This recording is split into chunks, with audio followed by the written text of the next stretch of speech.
आंतरजातीय विवाह केल्याने ठाणे शहरात राहणाऱ्या एका जैन कुटुंबावरती समाजाने सामाजिक बहिष्कार घातल्याचा प्रकार उघडकीस आलाय। या प्रकरणी सदर कुटुंबाने पोलीस यंत्रणेसह सरकारी दरबारी खेटे घालूनही न्याय मिळत नसल्याची माहिती ॲडव्होकेट सागर कदम यांनी दिली आहे। सोहनलाल छबीलाल जैन असं या बहिष्कृत कुटुंबाच्या प्रमुखाचं नाव आहे। ते नामदेववाडी पाचपाखडी येथे वास्तव्यास असून आणि त्यांच्या कुटुंबियांना गेल्या 4 महिन्यांपासून बहिष्काराचा सामना करावा लागतोय। ॲडव्होकेट सागर कदम आणि सोहनलाल जैन यांनी सांगितलं की सन 2025 मध्ये बिसा नरसिंहपुरा दिगंबर जैन समाज मुंबई यांच्या वतीने बिसा नरसिंहपुरा दिगंबर जैन समाज या ट्रस्टची स्थापना करण्यात आली आहे। हा ट्रस्ट स्थापन करण्यामागे समाजाचे कल्याण आणि धार्मिक सांस्कृतिक चळवळ चालवणे हा उद्देश होता। मात्र ट्रस्टचे अध्यक्ष महावीर धुलचंद टाया या उद्देशालाच हरताळ फासला आहे। जानेवारीमध्ये दिगंबर पंथाचे सोहनलाल जैन यांचा मुलगा दिव्येश याचे लग्न 30 नोव्हेंबर 2025 रोजी श्वेतांबर समाजातील सलोनी राजेश शहा या मुलीशी ठरले होते। आंतरजातीय विवाहास बिसा नरसिंहपुरा दिगंबर जैन समाजचे अध्यक्ष महावीर टाया, राजेंद्र कुमार मेहता, प्रचार मंत्री जिनेंद्र कुमार सालिया, संजय भामावत, बसंतलाल भुकिया, अशोक ढिलिय, ललित पंचोली यांनी दिगंबर पंथ व्यतिरिक्त अन्यत्र सोयरी करण्यास विरोध केला। या विरोधात सोहनलाल जैन यांनी न जुमानता विवाहाचा निर्णय कायम ठेवला। त्यामुळे संतापलेल्या टाया आणि सहकाऱ्यांनी भांडूप येथील जैनम हॉलमध्ये 24 ऑगस्ट 2025 रोजी बैठक बोलावून दिगंबर जैन समाजाव्यतिरिक्त लग्न करणाऱ्या कुटुंबावरती बहिष्कार घालण्याचा सामाजिक कायदा केला। या कायद्यानुसार जो बहिष्कृत कुटुंबाला आपल्या कार्यक्रमात बोलवेल त्याला ही बहिष्कृत करण्याचा नियम घातला।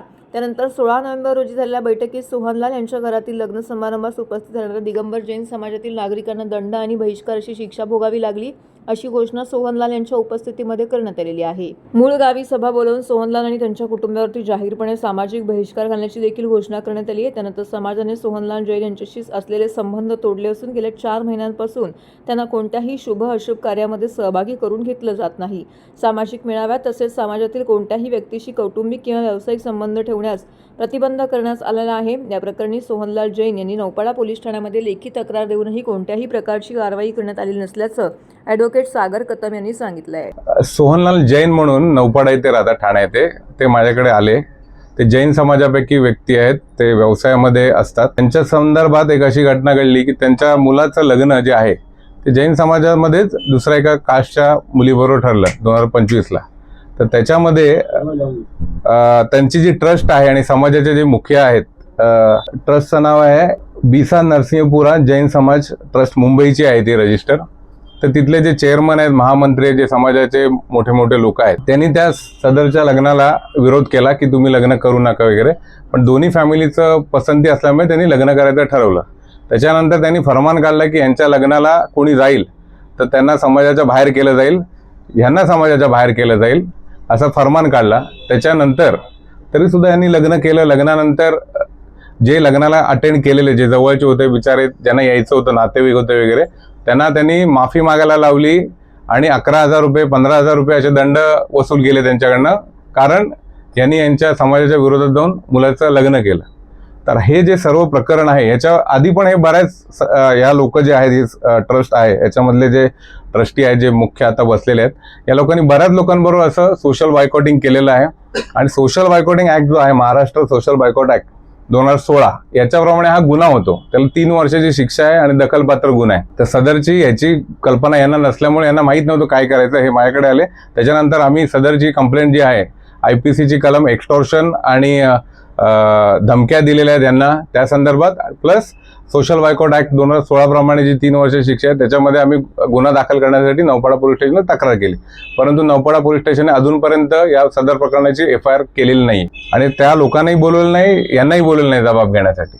याच्यावरून त्यांच्यावरही काही प्रेशर दिसतंय आणि ते अशा एक प्रकारे सोशल बायकॉटिंगला नौपाडा पोलीस स्टेशनचे जे कोण आहेत ते एक प्रकारे मदत करतात असा फिर्यादीचा आरोप आहे याच्यामध्ये। कोणते नौपाडा PSI त्यांच्याकडे तपास आहे, नौपाडा पोलीस स्टेशन। सिनियर तिथे महाजन साहेब म्हणून आहेत, हे गेलेले, आणि IO PSI कोणतरी होते ना, त्यांचं नाव नाही लक्षात त्यांचं। हा जैन समाज आहे, जैन समाज पुढारलेला आहे, व्यावसायिक, आपण सर्व गोष्टी मान्य करतो। पण मुंबईमध्ये असताना अशा प्रकारच्या ज्या गोष्टी घडतात, एखाद्या फॅमिलीने लग्न करायचं ठरवलं त्यांच्या इच्छेप्रमाणे, तर त्याला विरोध करणं एकतर त्यांचं जे अधिकार आहेत, कॉन्स्टिट्यूशन हे संविधानाने दिलेले, त्याच्यावरच मुख्यपणे घाला आहे। आणि समाजाच्या ताकदीचा असा गैरवापर करणं आणि हे जे आहे, हे ट्रस्ट आहे, हे सगळे जे पैसे जमा करतात हे समाजाकडूनच देतात, यांच्यासारखीच लोक देतात।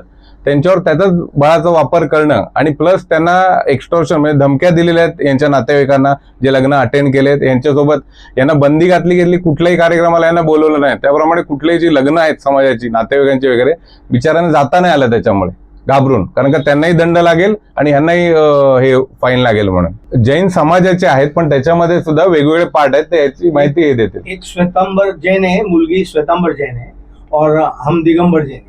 दोनों की सहमति से, दोनों परिवार की सहमति से ही शादी हुआ है. पर हमारे जो ट्रस्ट मंडल में जो अभी नवीन कार्यकारिणी आई है, महावीर टाया के अध्यक्ष है और राजेंद्र मेहता, इन दोनों ने क्या व्यक्तिगत द्वेषभाव से या कुछ भी इस प्रकार का षड्यंत्र रचा और मतलब मेरे शादी के पहले ही 2-4 मीटिंग बुला करके इन्होंने ऐसा ढिंडोरा पीटा कि इनकी सोनलाल की शादी में कोई जाएगा नहीं, अगर जाएगा तो उसका सामाजिक बहिष्कार किया जाए, नहीं उसमें 11,000 रुपये अर्थदंड लिया जाएगा और मला तशी धमकी दिली यांचे कपडे काढून टाकू असं. पण महावीर टायांनी त्या 16 नोव्हेंबरला जे मीटिंग झाली त्याच्यामध्ये त्यांनी खुली धमकी दिली की यांच्या कुणाला निमंत्रण देऊ नको, कुणाला बोलवू नको असं.